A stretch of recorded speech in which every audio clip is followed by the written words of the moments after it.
চলমান রাজনৈতিক পরিস্থিতি নিয়ে শনিবার সন্ধ্যায় প্রধান উপদেষ্টার সঙ্গে বৈঠকে বসে বিএনপি। তবে দলের অন্যতম দাবি, ডিসেম্বরের মধ্যে জাতীয় নির্বাচনের বিষয়ে অধ্যাপক ইউনূসের কাছ থেকে কোনো আশ্বাস পাননি নেতারা। বৈঠক শেষে বিএনপি নেতা খন্দকার মোশাররফ হোসেন বলেন, সংস্কারের উসিলায় নির্বাচন দিতে দেরি হলে স্বৈরাচার পুনর্বাসনের সুযোগ পাবে, যার দায় অন্তর্বর্তী সরকারকেই নিতে হবে। এদিকে আজ আরও কয়েকটি রাজনৈতিক দলের সঙ্গে সন্ধ্যায় বৈঠক করবেন প্রধান উপদেষ্টা।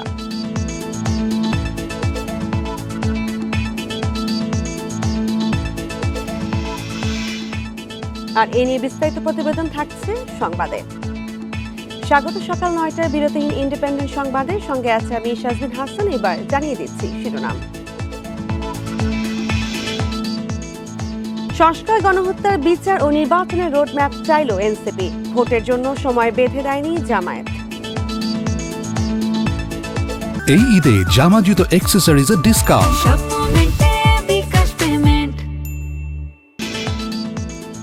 কমিশন বৃদ্ধি সহ 10 দফা দাবিতে সকাল থেকে 8 ঘন্টা বন্ধ পেট্রোল পাম্পের বিক্রি ও পরিবহন। মালিক ঐক্য পরিষদের আন্দোলন।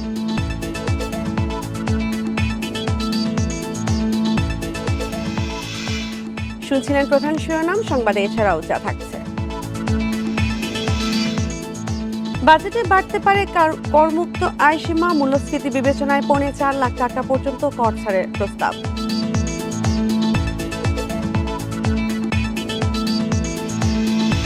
শুনছিলেন শিরোনাম, এবার বিস্তারিত। ডিসেম্বরের মধ্যে নির্বাচনের দাবির বিষয়ে প্রধান উপদেষ্টার কাছ থেকে কোনো আশ্বাস পায়নি বিএনপি। প্রধান উপদেষ্টার সঙ্গে বৈঠক শেষে বিএনপির স্থায়ী কমিটির সদস্য খন্দকার মোশাররফ হোসেন বলেছেন, সংস্কারের উসিলায় নির্বাচন দিতে দেরি হলে স্বৈরাচার পুনর্বাসিত হওয়ার সুযোগ পাবে, আর তার দায়িত্ব নিতে হবে অন্তর্বর্তী সরকারকে। প্রধান উপদেষ্টার সঙ্গে বৈঠক করতে শনিবার সন্ধ্যা 7:15টায় রাষ্ট্রীয় অতিথি ভবন যমুনায় আসেন বিএনপির প্রতিনিধি দল। প্রধান উপদেষ্টা অধ্যাপক মোহাম্মদ ইউনূসের সঙ্গে বৈঠকে যোগ দেন বিএনপির স্থায়ী কমিটির সদস্য খন্দকার মোশাররফ হোসেন, সালাউদ্দিন আহমেদ, আমির খসরু মাহমুদ চৌধুরী, ডক্টর আব্দুল মঈন খান। প্রধান উপদেষ্টার পদত্যাগের ভাবনা থেকে তৈরি রাজনৈতিক জটিলতার সময়ে বিএনপির সঙ্গে অনুষ্ঠিত হলো এই বৈঠক। 50 মিনিটের বৈঠকে ডিসেম্বরের মধ্যে জাতীয় নির্বাচনের রোডম্যাপ চান বিএনপি নেতারা। পরে তারা বলেন, সংস্কারের উছিলায় নির্বাচন দেরি হলে সংকট বাড়বে। সংস্কার কার্যক্রম অবিলম্বে সম্পন্ন করে ডিসেম্বরের মধ্যে জাতীয় সংসদ নির্বাচন অনুষ্ঠানের জন্য দ্রুত একটি রোডম্যাপ প্রদানের দাবি আমরা জানিয়েছি। নির্বাচন যত বিলম্ব করা হবে, আমরা মনে করি জাতির কাছে আবার স্বৈরাচার পুনরায় ফিরে আসার ক্ষেত্র উপস্থিত হবে। নিরাপত্তা উপদেষ্টা এবং আর 2 জন ছাত্র উপদেষ্টা, যাদের কারণে এই সরকারের নিরপেক্ষতা ক্ষুণ্ণ হচ্ছে, তাদেরকে বাদ দেওয়ার জন্য আমরা আজকেও লিখিত বক্তব্য আমরা দিয়েছি। সেই আশ্বাস ওনারা দেখবেন, আমরা আমাদের বক্তব্য দিয়েছি। এদিকে বৈঠক শেষে প্রধান উপদেষ্টার প্রেস সচিব জানান, আগামী বছরের জুনের মধ্যেই নির্বাচন করতে চান অধ্যাপক মোহাম্মদ ইউনূস। বলেছেন প্রফেসর আজকে তার মিটিংয়ে 3টা পার্টিকে বলেছেন যে ইলেকশন ডিসেম্বর থেকে জুনের মধ্যে হবে। তো জামাত তার এই টাইমলাইনকে সমর্থন জানিয়েছেন এবং বলেছেন যে এটা তাদের সমর্থন আছে। কয়েকজন উপদেষ্টার পদত্যাগের দাবি তুলেছে বিএনপি। এ নিয়ে প্রধান উপদেষ্টার মনোভাব জানতে চাইলে প্রেস সচিব জানান, বিএনপির কথা মন দিয়ে শুনেছেন অধ্যাপক মোহাম্মদ ইউনূস। তারা বলেছেন তার নেতৃত্বে তাদের আস্থা আছে। Jahanara Parvin, independent news, Dhaka. নির্বাচনের জন্য সরকারকে নির্দিষ্ট সময় বেঁধে দিতে চায় না জামায়াত। তবে দলটি মনে করে আগামী বছরের ফেব্রুয়ারির পর হলে তা সরকারের জন্য ভালো হবে না। প্রধান উপদেষ্টার সঙ্গে বৈঠক শেষে কথা জানান দলের আমির ডক্টর শফিকুর রহমান। এদিকে সংস্কার, গণহত্যার বিচার ও নির্বাচন নিয়ে সরকারের কাছে রোডম্যাপ চেয়েছে জাতীয় নাগরিক পার্টি। শনিবার রাত 8টার কিছু পরে প্রধান উপদেষ্টা অধ্যাপক মোহাম্মদ ইউনূসের সঙ্গে রাষ্ট্রীয় অতিথি ভবন যমুনায় বৈঠক করেন জামায়াতে ইসলামীর 2 নেতা। বৈঠক শেষে দলের আমির ডাক্তার শফিকুর রহমান জানান, নির্বাচনের জন্য সরকারকে কোনো সময় বেঁধে দেননি তারা। যদি সংস্কার শেষ হয়ে যায় তাহলে ফেব্রুয়ারির মধ্যভাগে এটা হতে পারে। আর যদি সংস্কারের ভিতরে শেষ না হয়, আরেকটু সময় লাগে, এরপরেই যেহেতু রোজা শুরু হয়ে যাবে, রোজার পর হতে হবে, তারপরে এটাকে টেনে লম্বা করলে কোনো সুষ্ঠু নির্বাচন করা সম্ভব হবে না। আমাদের দেশের আবহাওয়া এটা এলাও করবে না। জামায়াতের পর যমুনায় প্রবেশ করেন নাহিদ ইসলাম, হাসনাত আবদুল্লাহ সহ জাতীয় নাগরিক পার্টির 4 নেতা। বৈঠক শেষে তারা জানান, সংস্কার, গণহত্যার বিচার ও নির্বাচন নিয়ে সরকারের কাছে রোডম্যাপ চেয়েছে এনসিপি। এ সময় নির্বাচন কমিশন পুনর্গঠন এবং সংসদ নির্বাচনের আগে স্থানীয় সরকার নির্বাচনের দাবি জানান তারা। জুলাই গণহত্যার বিচার এবং যে সংস্কার প্রক্রিয়া চলমান এবং সংস্কারের যে জুলাই সনদ ঘোষণা হওয়ার কথা, নির্বাচনের কথা বলছি, গণপরিষদ এবং আইনসভা নির্বাচন, এই 3টি সমন্বিত একটি পরিকল্পনা, সুনির্দিষ্ট পরিকল্পনা বা রোডম্যাপ যাতে একত্রে সরকার ঘোষণা করে। এদিকে পদত্যাগ নয়, বিএনপি, জামাত ও এনসিপি প্রধান উপদেষ্টাকে সমর্থন জানিয়েছে উল্লেখ করে প্রেস সচিব জানান, ডিসেম্বর থেকে জুনের মধ্যে হবে নির্বাচন, এর বাইরে নয়। ইলেকশন ডিসেম্বর থেকে জুনের মধ্যে হবে, এইটা উনি বারবার বলেছেন এবং কালকে অনেকগুলো পলিটিক্যাল পার্টি আছে তাদের সাথে উনি, আমার মনে হয় এই কথাটাই উনি, এই যে জুন 30 তারিখ তো একটা সুনির্দিষ্ট ডেট, ঠিক না? উনি বলছেন যে এর বাইরে যাবে না। বৈঠকে এনসিপি আওয়ামী লীগ আমলের সব নির্বাচন অবৈধ ঘোষণার দাবি করেছে বলেও জানান প্রেস সচিব। জাহিদুল ইসলাম, ইন্ডিপেন্ডেন্ট নিউজ, ঢাকা। আজও কয়েকটি রাজনৈতিক দলের সঙ্গে বৈঠকে বসবেন প্রধান উপদেষ্টা অধ্যাপক মোহাম্মদ ইউনূস। সন্ধ্যায় প্রধান উপদেষ্টা সরকারি বাসভবন যমুনায় বৈঠক হওয়ার কথা রয়েছে। সন্ধ্যা 5:45টার বৈঠক ইসলামী আন্দোলনের আমির ও চরমোনাই পীর মুফতি সৈয়দ মোহাম্মদ রেজাউল করিম তার দলের পক্ষ থেকে বৈঠকে অংশ নেবেন। এছাড়াও বাংলাদেশ খেলাফত মজলিস, আমার বাংলাদেশ এবি পার্টি, জমিয়তে উলমায়ে ইসলাম, খেলাফত মজলিস, গণ অধিকার পরিষদ, নিজামী ইসলামী পার্টি ও হেফাজত ইসলামের শীর্ষ নেতারা বৈঠকে অংশ নেবেন বলে জানা গেছে। বৈঠকে সংস্কার, নির্বাচন ও স্বৈরতন্ত্রের সঙ্গে জড়িত ব্যক্তিদের বিচার নিশ্চিত করতে অন্তর্বর্তী সরকারের করণীয় নিয়ে পরামর্শ দেবেন রাজনৈতিক নেতারা। কেউ সরকারের দায়িত্ব পালনে বাধা দিলে তা জনসম্মুখে তুলে ধরা হবে, এই হুঁশিয়ারি দিয়ে বিবৃতি দিয়েছে উপদেষ্টা পরিষদ। এতে বলা হয়েছে, পরাজিত শক্তির ইন্ধন বা বিদেশি ষড়যন্ত্রের কেউ অংশ হলে তাদের বিষয়ে কঠোর সিদ্ধান্ত নেওয়া হবে। শনিবার দুপুরে পরিকল্পনা কমিশনে এক নেকের সভার পর প্রধান উপদেষ্টার সভাপতিত্বে হয় উপদেষ্টা পরিষদের বৈঠক। পরে এক বিবৃতিতে বলা হয়, শত বাধা মোকাবেলা করে দায়িত্ব পালন করছে অন্তর্বর্তী সরকার। এতে উল্লেখ করা হয়েছে, জুলাই গণঅভ্যুত্থানের আকাঙ্ক্ষা ধারণ করে সরকার, কিন্তু অর্পিত দায়িত্ব পালনে কেউ কেউ সংকট সৃষ্টি করছে। জনগণকে সাথে নিয়ে তাদের মোকাবেলা করা হয় বলে জানায় উপদেষ্টা পরিষদ। বিবৃতিতে অভিযোগ করা হয়, অযৌক্তিক দাবি ও উদ্দেশ্য প্রণোদিত বক্তব্যের মাধ্যমে জনমনে বিভ্রান্তি ও সংশয় ছড়ানো হচ্ছে।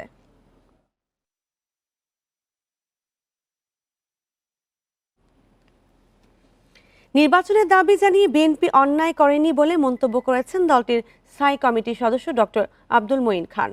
আর স্থায়ী কমিটির আরেক সদস্য ডক্টর জাহিদ হোসেন দাবি করেন, সরকারকেই কিছু উপদেষ্টা বিভ্রান্তকর মন্তব্য দিয়ে ডক্টর ইউনূসকে বিতর্কিত করছেন। শনিবার রাজধানীর জাতীয় প্রেস ক্লাবে আলাদা দুটি অনুষ্ঠানে এসব কথা বলেন বিএনপি নেতারা। ছাত্র জনতার অভ্যুত্থানের 9 মাসের মাথায় অনেকটাই টালমাটাল দেশের রাজনৈতিক অঙ্গন। নানা দাবিতে আন্দোলন বিক্ষোভের মাঝে নতুন আলোচনা প্রধান উপদেষ্টার পদত্যাগের গুঞ্জন নিয়ে। জাতীয় প্রেস ক্লাবে অগ্নিসেনা ফাউন্ডেশনের মতবিনিময় সভায়ও উঠে আসে এই প্রসঙ্গ। বিএনপির স্থায়ী কমিটির সদস্য ডাক্তার জাহিদ হোসেন বলেন, রাষ্ট্রীয় ক্ষমতাকে যারা সম্পত্তি মনে করছেন, বিভ্রান্তিমূলক বক্তব্য দিয়ে প্রধান উপদেষ্টাকে বিতর্কিত করছেন তারাই। ডক্টর মোহাম্মদ ইউনূসের কতিপয় উপদেষ্টা অতি কথন, যাদেরকে দেশের মানুষ চিনেও না, জানেও না, আবার কিছুক্ষণ পরেই কথাবার্তা প্রত্যাহার করার যে মানসিকতা, এগুলো করে দয়া করে কনফিউশন সৃষ্টি করবেন না। বিএনপি বলছে, গণতান্ত্রিক দলের নির্বাচনের দাবি স্বাভাবিক।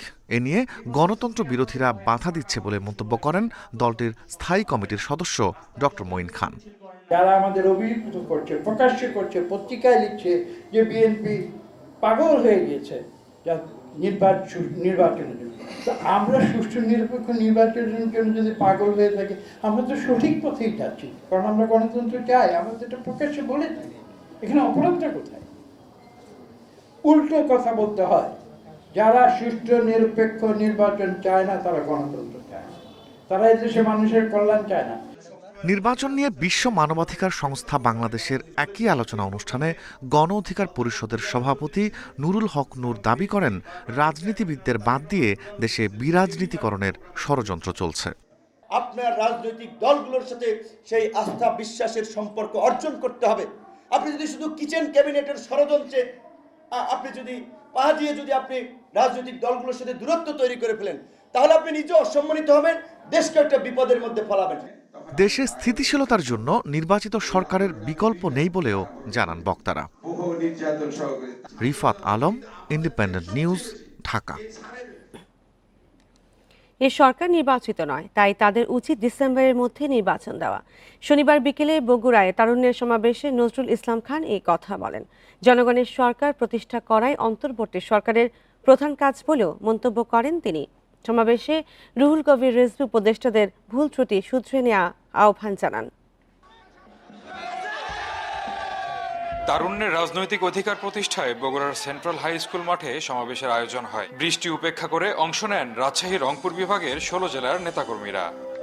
সমাবেশে বিএনপি নেতা নজরুল ইসলাম খান বলেন, ডিসেম্বরের মধ্যে নির্বাচন করতে হবে। অন্তর্বর্তী সরকারের প্রধানের কাজ জনগণের সরকার প্রতিষ্ঠা করা। জনগণ স্থায়ী সরকার চায়, জনগণের নির্বাচিত সরকার প্রতিষ্ঠাই প্রথম কাজ। জনগণের কাছে দায়বদ্ধ সরকার প্রতিষ্ঠা প্রথম কাজ। জনগণকে জবাবদিহিতা করতে বাধ্য এমন একটা সরকার প্রতিষ্ঠাই প্রথম কাজ। নাতির বয়সীদের উপদেষ্টা করার কারণে প্রধান উপদেষ্টার কিছু ভুল হয়েছে বলে মন্তব্য করেন দলটির সিনিয়র যুগ্ম মহাসচিব রুহুল কবির রিজভী। তিনি শুধু ছেলেদের দিয়ে না, ছেলের বয়সী নয়, নাতির বয়সী অনেক অ্যাডভাইজার করার কারণে কিছু কিছু তার ভুল হচ্ছে। এ সময় উপদেষ্টাদের ভুল শুধরে নেয়ার আহ্বান জানান রুহুল কবির রিজভী। আসলে শুধরানো দরকার। জজিফ হোসেন, ইন্ডিপেন্ডেন্ট নিউজ, বগুড়া। জাতীয় সরকার গঠনের দাবিতে বিক্ষোভ করেছে দেশের সর্বস্তরের জনগণ ব্যানারে আন্দোলনকারীরা। এ সময় ডক্টর ইউনূসকে রাষ্ট্রপতি করার দাবিতে শাহবাগে তারা মার্চ ফর ইউনূস নামের কর্মসূচি পালন করে। শনিবার বিকেলে জাতীয় জাদুঘরের সামনে কর্মসূচিতে সংবিধান সংস্কার, জুলাই গণহত্যাকারী আওয়ামী লীগের বিচার এবং ডক্টর ইউনূসকে 5 বছর সময় দেওয়ার দাবি জানায় তারা। পাশাপাশি সব নির্যাতিত রাজনৈতিক দলের অংশগ্রহণে একটি জাতীয় সরকারের দাবিও তাদের।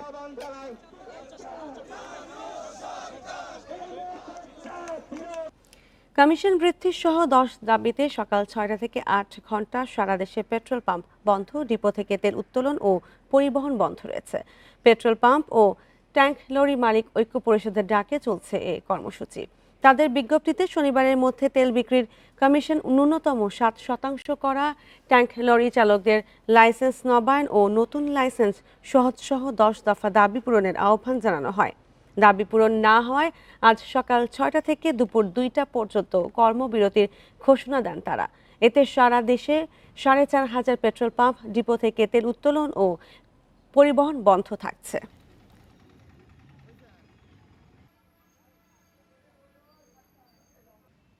এইভাবে যদি অবরোধ ডাকে, আমরা তেলটা নিয়ে, আমাদের গাড়ি তো তেল নাই, এখন রাস্তা পথে নিয়ে যে কোথায় যে থাকবো বলেন। সকাল সকাল অনেকের কাজ থাকে, এই সময় যদি তেল না পাওয়া যায় তাহলে তো এখন আমরা বাসাও যেতে পারবো না, তেল নাই মোটরসাইকেলে। 2টা পর্যন্তই আমাদের এটা থাকবে, বলবৎ থাকবে। এরপরে যদি আমরা দেখি যে সরকার আমাদের প্রতি কোনো রকম চিন্তা বা কোনো রকমভাবে আমাদের সঙ্গে বসছে না, তাহলে হয়তো আমরা অসহযোগ আন্দোলনের মধ্যে যাবো। আর এই বিষয়ে আরও জানাতে বগুড়া ও সিলেট থেকে যুক্ত হচ্ছেন সহকর্মীরা। শুরুতেই বগুড়া থেকে যুক্ত হচ্ছেন সহকর্মী জজিফ হোসেন। জজিফ, এই যে কর্মবিরতি, 8 ঘন্টা কর্মবিরতির পর আর কোনো কর্মসূচি আছে কিনা তাদের?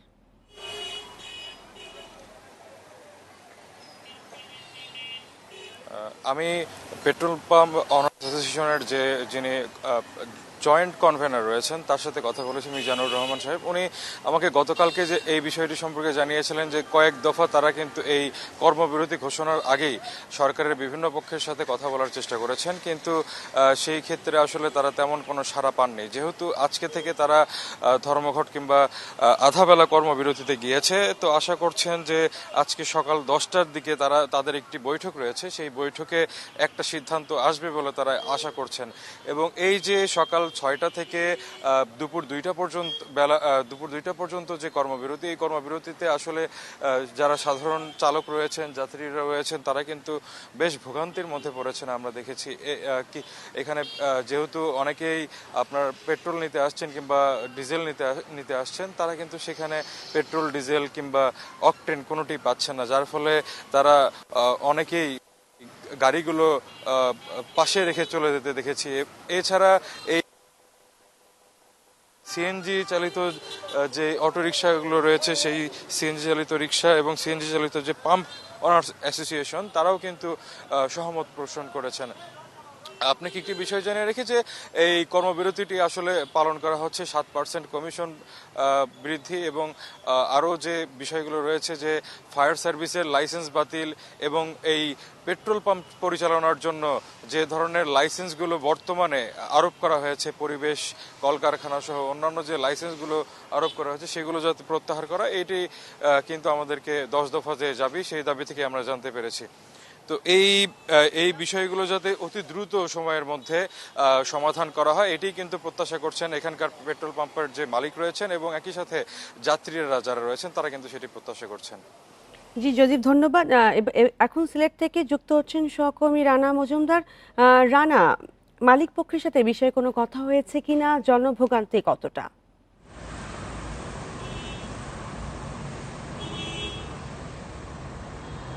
দেখুন, সারা দেশের মতো সিলেটেও কিন্তু তেল বিক্রির কমিশন ন্যূনতম 7% করা সহ অন্যান্য 10টি দাবিতে কিন্তু পেট্রোল পাম্প, পাশাপাশি ট্যাঙ্ক লরি মালিক ঐক্য পরিষদের যারা রয়েছেন তারা কিন্তু তাদের যে কর্মবিরতি সেটি কিন্তু পালন করছেন। এবং আজকে আপনি জানেন সকাল 6টা থেকে এটি শুরু হয়েছে।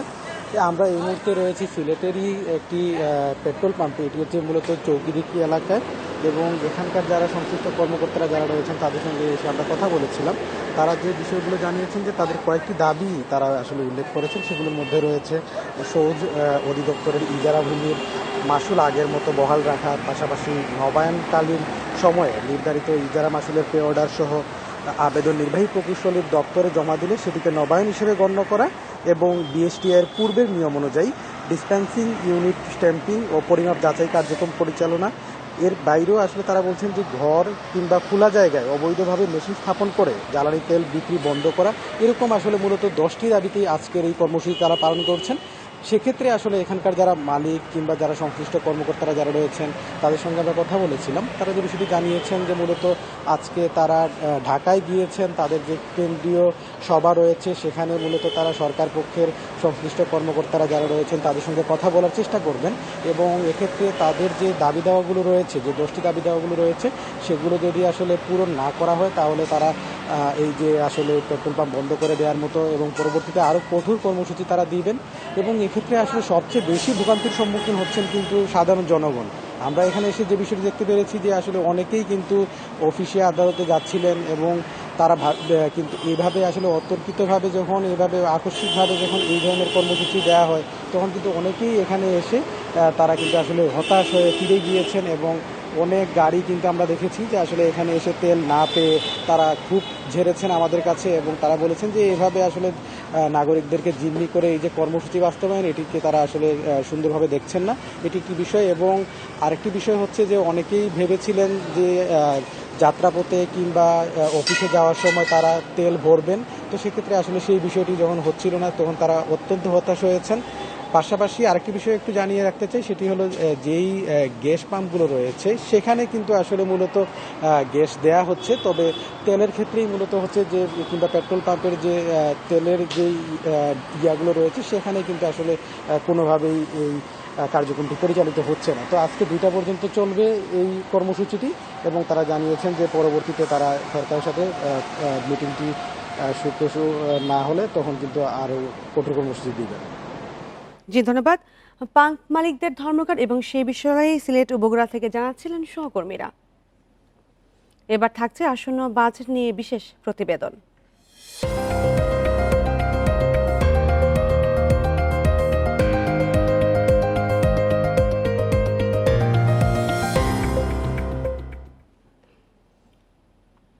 তিন জেলা সীমান্ত দিয়ে বিএসএফ এর পুশ ইন করা ৫৪ জনকে আটক করেছে বিজিবি। এর মধ্যে সিলেটে ২১, পঞ্চগড়ে ২১ এবং কুড়িগ্রাম সীমান্ত দিয়ে ২১ জনকে পুশ ইন করে বিএসএফ।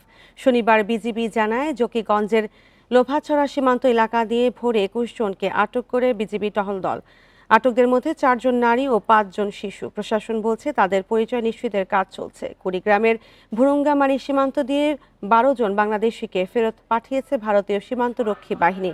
বিকেলে তাদেরকে ভুরুঙ্গামারি থানা পুলিশের নিকট হস্তান্তর করে বিজিবি। আটকদের সবাই কুড়িগ্রামের ফুলবাড়ি উপজেলার বাসিন্দা। এদিকে পঞ্চগড় সীমান্তে পুশ ইন করা নারী শিশুসহ ২১ বাংলাদেশি নাগরিককে পরিবারের কাছে ফেরত দিয়েছে প্রশাসন।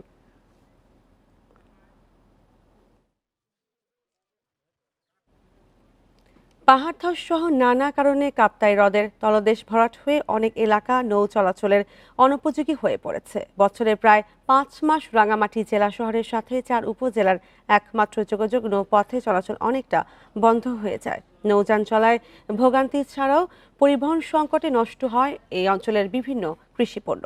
মাছের প্রাকৃতিক প্রজনন কেন্দ্র হুমকির মুখে। তাই হ্রদ বাঁচাতে খননসহ মহাপরিকল্পনার দাবি জেলাবাসীর।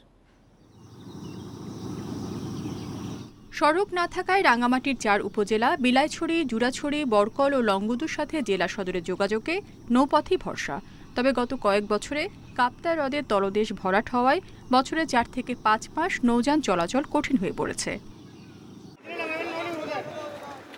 স্থানীয়রা বলছেন, যাতায়াতে দুর্ভোগের পাশাপাশি শুষ্ক মৌসুমে উৎপাদিত পণ্য বাজারে নেওয়া এবং জেলা শহর থেকে পণ্য আনতেও চরম দুর্ভোগে পড়তে হয়। দেশীয় ফলের সিজন, আম, লিচু, কাঁঠাল এগুলো এখন ভরপুর সিজন। এখন আমাদের পানি কমে যাওয়াতে ক্যারিং খরচটা বেড়ে গেছে। আমরা যেখানে হরিণে যেতে লঞ্চ এখন বরকল পর্যন্ত যাই, খুব কষ্ট করে থেকে যাই। ১৯৬০ সালে কৃত্রিম এই হ্রদ সৃষ্টির পর মিঠাপানির মৎস্য ভাণ্ডারে পরিণত হয় এ জলাশয়। তবে এই নাব্য সংকটে মাছের প্রাকৃতিক প্রজনন কেন্দ্রগুলো হুমকির মুখে। পানিতে যে মাছের প্রাকৃতিক খাদ্যগুলো থাকে অর্থাৎ ফাইটোপ্লাঙ্কটন, জুওপ্লাঙ্কটন, সেগুলোর উৎপাদন ব্যাহত হয়। সেগুলো উৎপাদন ব্যাহত হওয়ার ফলে মাছ যখন খাবার কম পায় তখন মাছের ওই সময় গোনাডাল ডেভেলপমেন্টটা কম হয়, অর্থাৎ ম্যাচুরিটির দেরিতে আসে। পাহাড়ে মাটি কেটে অপরিকল্পিত কৃষি, জলবায়ু পরিবর্তন এবং ২০১৭ সালের ভয়াবহ পাহাড় ধসে ক্রমাগত ভরাট হচ্ছে কাপ্তাই হ্রদের তলদেশ। বিভিন্ন সময়ে খননের উদ্যোগ নেওয়া হলেও হ্রদ সংরক্ষণে কোনো মহাপরিকল্পনা নেই, অভিযোগ স্থানীয়দের। তবে ব্যবস্থাপনা কমিটি বলছে, কাপ্তাই হ্রদ সংলগ্ন নদীপথ খননের কাজ চলছে, যা সুফল কিছুদিনে মিলবে। এখানকার যে 10টি খাল রয়েছে, নদী রয়েছে, সেই নদীগুলো খননের জন্য, ড্রেজিংয়ের জন্য একটা প্রকল্প নেওয়া হয়েছে। আমরা আশা করছি এই প্রকল্প কাজ শেষ হলে এখানকার নদীগুলো নাব্যতা বাড়বে। নাব্যতা বাড়লে শুষ্ক মৌসুমে যে ৪-৫টি উপজেলা যোগাযোগ বিচ্ছিন্ন হয়ে যায়, সেটার একটা সমাধান হবে। নৌপরিবহন, মৎস্য, কৃষি সহ বিভিন্নভাবে কাপ্তাই হ্রদের উপর নির্ভরশীল প্রায় ৩ লাখ মানুষ। Independent news. মাদারীপুরের বিনোদন কেন্দ্র শকুনি লেকের সিসি ক্যামেরাগুলো নষ্ট হওয়ায় বেড়েছে চুরি, ছিনতাই সহ নানা অপরাধ। লেকে ঘুরতে আসা নারী দর্শনার্থীরা পড়ছেন নিরাপত্তাহীনতায়, হচ্ছেন ইফটিজিংয়ের শিকার। স্থানীয়দের দাবি লেক এলাকায় আবার সিসি ক্যামেরা স্থাপনের। মাদারীপুরের শকুনি লেকে প্রতিদিন জেলা ও জেলার বাইরে থেকে ঘুরতে আসেন হাজারো দর্শনার্থী। তাদের নিরাপত্তার কথা চিন্তা করে ২০২৩ সালে ১৫ লাখ টাকা ব্যয়ে ৪০টি সিসি ক্যামেরা বসানো হয় লেকে। তবে গত কয়েক মাস ধরে ক্যামেরাগুলো অকেজো হয়ে পড়ে আছে।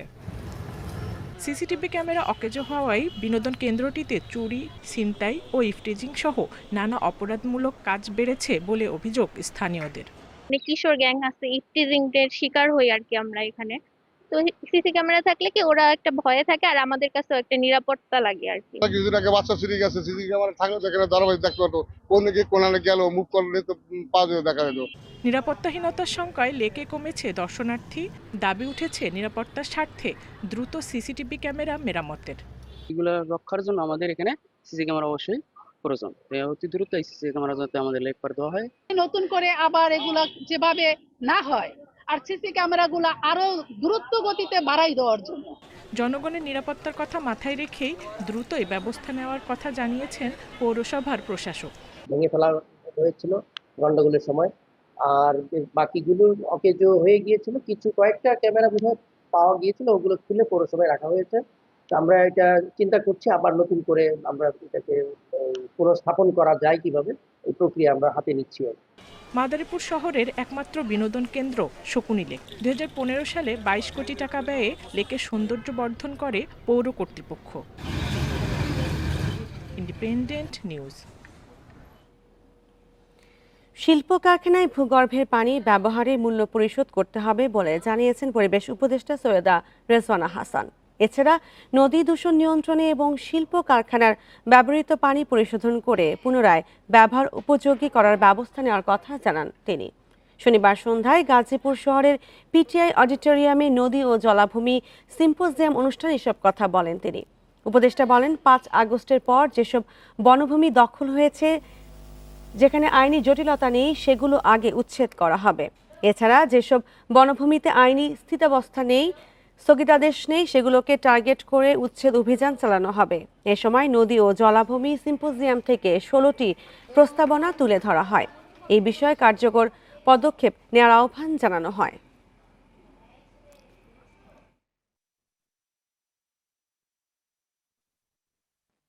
ইন্ডাস্ট্রিয়াল ওয়াটার ইউজ গাইডলাইন এটা প্রায় চূড়ান্ত হয়ে গেছে। ইন্ডাস্ট্রিগুলো চাইলেই বিপুল পরিমাণ পানি বিনা পয়সায় তুলতে পারবেন না, এবং প্রাইসিংটাও এমনই হবে, ওনাদের সাথে কথা বলেই হবে, কালকেই শুরু হবে না, তাদেরকেও তো একটু সময় দিতে হবে। প্রাইসিংটা এমন হবে যাতে করে ওনারা রিইউজ করার দিকেই ঝুঁকে পড়েন। এবার বাজেট প্রসঙ্গ।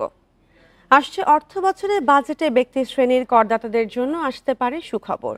বাড়তে পারে তাদের বার্ষিক করমুক্ত আয় সীমা। বর্তমানে এই সীমা 3.5 লাখ টাকা থাকলেও মূল্যস্ফীতি বিবেচনায় আগামীবার তা 4.25 লাখ টাকা করতে চায় অন্তর্বর্তী সরকার।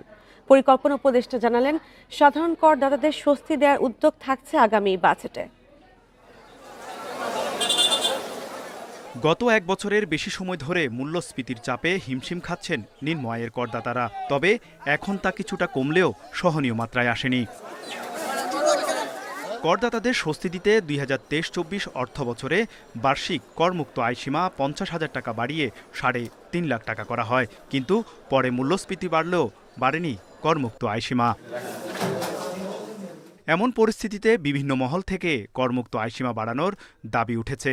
আসন্ন বাজেটে একজন করদাতার বার্ষিক করমুক্ত আয়সীমা 3,75,000 টাকা থেকে 4 লাখ টাকা পর্যন্ত প্রস্তাব করা হতে পারে। দারিদ্র্য বেড়েছে, কাজে আমি মনে করি যে করমুক্ত আয় নিচের সীমাটা বাড়ানোর সুযোগ আছে। করমুক্ত আয়সীমার পরের 1 লাখ টাকার উপর বর্তমানে 5% কর আরোপ হয়। তবে করের হার অপরিবর্তিত থাকতে পারে। মূল্যস্ফীতি বিবেচনায় এই সিদ্ধান্ত নেওয়া হলে সাধারণ করদাতাদের স্বস্তি দেবে বলে মনে করেন সাবেক কর কর্মকর্তারা। সবচেয়ে ভালো হবে যে আমরা মুদ্রাস্ফীতির হারের সঙ্গে সমন্বয় করে যদি আমরা করমুক্ত সীমাটা করতে পারি, তাহলে সেটা সবার জন্য উত্তম। সুবিধা তো শুধু যে কম আয়ের পরিবাররা পাবে তা না, এই সুবিধা কিন্তু সবাই পাবে, ধনীরাও পাবে। তাদেরও মিনিমাম ট্যাক্স ওখান থেকে করমুক্ত হিসাবের সময় ওইটা বাদ দিয়ে দেওয়া হবে। কাজে এখানে একটা রেভিনিউ লস হবে। তো ওই রেভিনিউ লসটা আপনি কিভাবে মেক আপ করবেন, সেটারও তো কিছু পদক্ষেপ সেখানে থাকতে হবে। বর্তমানে ঢাকা ও চট্টগ্রাম সিটি কর্পোরেশন এলাকায় করদাতাদের জন্য ন্যূনতম কর 5,000 টাকা। এবার অন্যান্য সিটি কর্পোরেশন ও পৌর এলাকায় ন্যূনতম কর পরিবর্তন হতে পারে। তৌহিদ রানা, ইন্ডিপেন্ডেন্ট নিউজ, ঢাকা। জাতীয় কবি কাজী নজরুল ইসলামের জন্মবার্ষিকী উপলক্ষে ঢাকা বিশ্ববিদ্যালয়ের কবির সমাধিতে চলছে শ্রদ্ধা নিবেদন। আরও জানাতে যোগ দিয়েছেন সহকর্মী আরাফাতুর রহমান। আরাফাত, কবি নজরুলের জন্মবার্ষিকী উপলক্ষে আজ কি আয়োজন আছে? আপনি জানেন যে আজকে 126তম জন্মবার্ষিকীর অনুষ্ঠানে ঢাকা বিশ্ববিদ্যালয়ে যে জাতীয় কবি কাজী নজরুল ইসলামের যে কবর রয়েছে, কবরস্থান রয়েছে বা সমাধি রয়েছে, সেখানে শ্রদ্ধা নিবেদন করতে আসছেন সাধারণ মানুষ। সকালবেলা এখানে শ্রদ্ধা নিবেদন করতে এসেছেন ঢাকা বিশ্ববিদ্যালয়ের ভিসি সহ ঢাকা বিশ্ববিদ্যালয়ের পুরো টিম। এছাড়া ঢাকা বিশ্ববিদ্যালয়ের যে হলগুলো রয়েছে সেই হলগুলোর যে প্রতিনিধি এবং প্রভোস্ট যারা আছেন, প্রক্টর স্যার আছেন, তারা এখানে এসেছিলেন। তো সকালবেলা ঢাকা বিশ্ববিদ্যালয়ের ভিসি আমাদের যেটি জানিয়েছেন যে একনেকে অনুমোদন হলে জাতীয় কবি কাজী নজরুল ইসলামের নামে ঢাকা বিশ্ববিদ্যালয়ের একটি হলের নামকরণ করা হবে। আপনি জানেন যে ঢাকা বিশ্ববিদ্যালয় কাজী নজরুল ইসলামের নামে কোনো হল এই পর্যন্ত হয়নি। এছাড়া রাজনৈতিক নেতাদের ভিতরে রুহুল কবির রিজভী, উনি জাসাসের হয়ে এবং বিএনপির হয়ে এখানে ফুল দিয়েছেন এবং তিনি বলেছেন যে 24-এর যে গণ অভ্যুত্থান, সেই গণ অভ্যুত্থানের যে ছাত্র জনতা আর যেই মানসিক শক্তি, সেই মানসিক শক্তি কবি নজরুলের গান ও কবিতা থেকে এসছে এবং তারা বলছিলেন যে এই প্রজন্ম যারা 126 বছর পরে জন্মবার্ষিকীর অনুষ্ঠানে আসছেন এবং এই প্রজন্ম যারা বিভিন্ন দেয়ালে নজরুলের সাম্য এবং প্রতিরোধের যেই ভাষাগুলো শিখেছে এবং সেই ভাষার অনুপ্রেরণা নিয়ে তারা 24-এর গণঅভ্যুত্থান করেছে এবং নতুন বাংলাদেশ ফিরিয়ে দিয়েছে। আর এছাড়া বিভিন্ন রাজনৈতিক ইস্যুতে রুহুল কবির রিজভী কথা বলেছেন। এছাড়া ঢাকা বিশ্ববিদ্যালয় সহ অন্যান্য সংগঠনের নেতাকর্মীরা এখানে এসছেন। আর তাছাড়া সাংস্কৃতিক এবং যে সামাজিক সংগঠন তারাও এখানে এসছেন। আমরা দেখতে পেয়েছি যে বিভিন্ন বিশ্ববিদ্যালয়ের নজরুল গবেষক যারা আছেন তারা এখানে শ্রদ্ধা নিবেদন করতে এসছেন। বাঁশরী, গাংচিল এবং নজরুল গবেষণা ইনস্টিটিউট যে সংগঠনগুলো আছে সেই সংগঠনগুলোর যে প্রধানরা এবং তারা এখানে এসছেন এবং এখানে একটি মনোমুগ্ধকর পরিস্থিতি তৈরি হয়েছে যখনই বিভিন্ন সংগঠনের শিল্পীরা এখানে নজরুলের বিভিন্ন গান গাচ্ছেন এবং ছবি তুলছেন, কবিতা আবৃত্তি করছেন এবং ছোট ছোট সংগঠনগুলো এখানে একটি আসলে নজরুলের যেই গান ও কবিতা, সেই গান ও কবিতার উপস্থাপনের একটা ছোট মঞ্চ হয়ে গেছে আসলে এই সমাধিস্থল। আর আমরা জানি যে এখনো পর্যন্ত এখানে যে নজরুলের যে প্রেমীরা আছেন, তার সাহিত্যের ভক্তরা আছেন, তারা আসছেন এবং প্রাতিষ্ঠানিক এবং ব্যক্তিগতভাবেও তারা এখানে আসছেন। ধন্যবাদ। জাতীয় কবির জন্মদিন আজ এবং সেই বিষয়ে ঢাকা বিশ্ববিদ্যালয় থেকে জানাচ্ছিলেন সহকর্মী আরাফাতুর রহমান। প্রয়োজনীয় জনবলের অভাবে পড়ে আছে দিনাজপুরের হাজী মোহাম্মদ দানেশ বিজ্ঞান ও প্রযুক্তি বিশ্ববিদ্যালয়ের প্রায় 100 কোটি টাকা ব্যয়ের 10 তলা একাডেমিক ভবন। উদ্বোধনের 1.5 বছরেও নিয়োগ হয়নি পর্যাপ্ত জনবল, নেই প্রয়োজনীয় উপকরণ। পরিষ্কার পরিচ্ছন্নতার অভাবে আবর্জনা স্তূপে পরিণত ভবনটি। গবেষণা ও শ্রেণীকক্ষের সংকট সমাধানে নির্মাণ হয় এই 10 তলা ভবন। তবে প্রয়োজনীয় আসবাব, যন্ত্রাংশ আর উপকরণের অভাবে বেশিরভাগ ক্লাসরুম, ল্যাব ফাঁকা পড়ে আছে। জমেছে ধুলোর আস্তরণ। 7টি লিফটের 5টি বেশিরভাগ সময় অচল থাকে বলে অভিযোগ শিক্ষার্থীদের। সেগুলোর মান নিয়েও রয়েছে সংশয়। লিফটে আটকে যাওয়ার মতো দুর্ঘটনা স্বাভাবিক হয়ে দাঁড়িয়েছে। লিফটের মধ্যে ছাত্ররা 20-25 মিনিট ধরে তারা আটকে ছিল, এমনও অবস্থা, তারা অনেকেই কান্না করে দিছে, এরকম অবস্থা। এই ঘটনাগুলো বারবার ঘটছে। সব জায়গায় বেঞ্চ নাই ঠিক মতো ক্লাস করার মতন, তারপর এই ময়লা আবর্জনা। শুধুমাত্র প্রশাসন না, এটা বিশ্ববিদ্যালয়ের ছাত্রদেরকেও এগিয়ে আসতে হবে এগুলোর ম্যানেজমেন্ট বা সংরক্ষণের জন্য, সঠিকভাবে ইউজ করার জন্য। দ্রুত প্রয়োজনীয় জনবল নিয়োগ আর উপকরণ বরাদ্দ দিয়ে সংকট সমাধানের আশ্বাস বিশ্ববিদ্যালয়ের। আমাদের যে লোকবল প্রয়োজন ওই বিল্ডিংয়ের জন্য, সেটা আমাদের বর্তমানে নেই। এটা ব্যবস্থা না করেই বিল্ডিংটা আসলে খুলে দেওয়া হয়েছিল। এই ব্যবস্থাপনার জন্য লোকবল সংগ্রহের উদ্দেশ্যে আমরা ইউজিসির কাছে পত্র লিখেছিলাম। 2018 সালের 27 মে একাডেমিক ভবন নির্মাণের ভিত্তিপ্রস্তর স্থাপন করা হয়। Independent news. কোরবানির ঈদে গোপালগঞ্জে এবারের চমক 20 মণ ওজনের ষাঁড় হিটলার শাহিওয়াল জাতের গরুটি দৃষ্টি কেড়েছে সবার। গরুটির দাম চাওয়া হচ্ছে 5,80,000 টাকা। পটুয়াখালীর কলাপাড়ায় সবার আকর্ষণে রয়েছে ফ্রিজিয়ান জাতের ষাঁড় কালো। প্রায় 25 মণ ওজনের ষাঁড়টি দেখতে প্রতিদিনই ভিড় করছেন স্থানীয়রা। কোরবানি উপলক্ষে গোপালগঞ্জের ঘোষেরচর উত্তরপাড়ার আকাশ মোল্লা প্রায় 800 কেজি ওজনের গরু প্রস্তুত করেছেন। 4 বছর আগে তাদের পালে জন্ম নেয় পাকিস্তানি শাহিওয়াল জাতের বাছুর। শান্ত স্বভাবের ষাটটির নাম রাখেন হিটলার। গত বছর কোরবানির হাটে দাম কম হওয়ায় বিক্রি করা হয়নি ষাটটি।